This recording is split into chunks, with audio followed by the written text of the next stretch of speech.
खाती हमके बोलावेलू बनल मिया जगह बढ़ावेलू पगला मिलू रता बनल मिया जगह बढ़ावेलू मिले खाती हमके बोलावेलू बनल मिया जगह बढ़ावेलू थोड़ा मोरा चुमा दे के कहेलू अब तू जाओ। अच्छा ते पेट भरे वाला चीज है जाओ नाई राजा ना हो ना दे हम जाओ हौ ना दे बुका हो खाली मन तर सही बुका हो।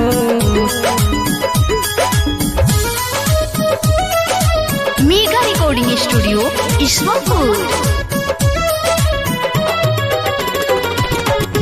Music by Aman rock.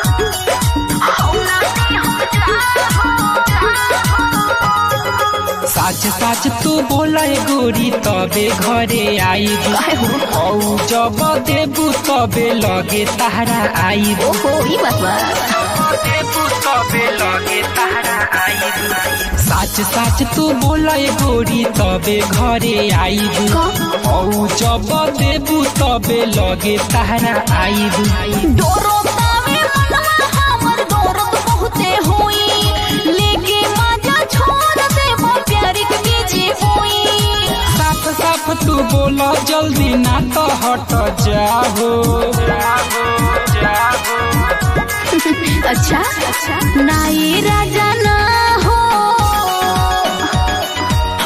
ना दे हम जाओ हौ ना दे बुका हो खाली मन तर सही बुका हो।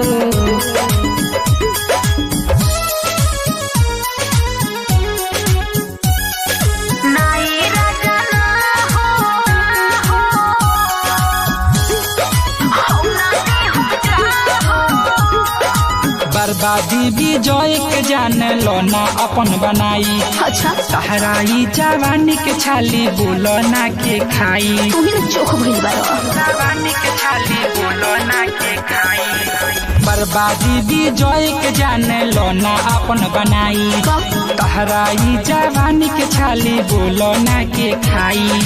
चढ़ल जवानी मोरे राजा कैसे तोहके चिखाई ले हम ना कुंवार के माजा राजा बहुत दुखाई चढ़ल जवानी के माजा गोरी लेबू की तू ना हो